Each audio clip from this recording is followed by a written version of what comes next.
Hi Aid, well done on Saturday. Hope you found it helpful. Easy to make some sort of simple mistake here at setup and cause you the issues in the swing as we saw.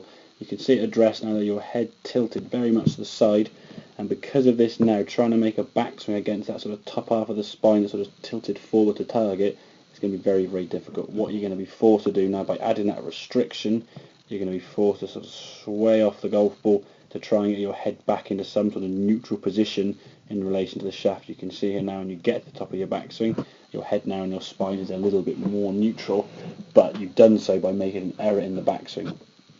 And because of this now, the amount of movement off the golf ball to the right, when you then come back to the golf ball, if you time it well, as we did in this case, we actually had a reasonable shot, but it took you 4 or 5 shots to get to that stage.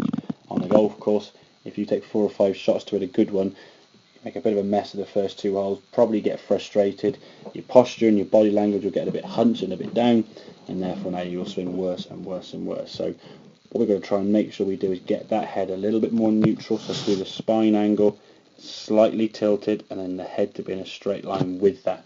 So in a much more neutral position. As you said, you felt yourself when you finished a round of golf as if you sort of gone 10 rounds with Tyson. Because of this sort of restriction now with the top of the head and the neck twisted to the side, it's going to feel like you're really resisting against your body wanting to turn. So therefore it will make more energy or take more energy and more effort to make a backswing. This is why the reasons why you were feeling tired come the end of 18 holes. So if we just get a bit more neutral in that setup, it will just restrict that amount of sway required to make a turn. As we said, a little bit of sway is fine. If you move to here, that would be sufficient and we'd allow for that. But once you start going further and further because of that head tilt, it makes it very difficult for you to be consistent. If you don't move back enough, your club's going to bottom out a bit early and make some fat shots.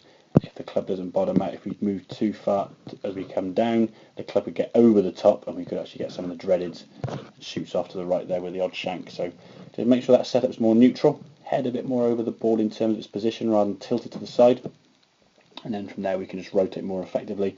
Hopefully that will reduce that amount of sway required and improve the ball striking that you're getting. So hope it all makes sense. Any questions obviously, Ed, give me a shout and I'll see you soon.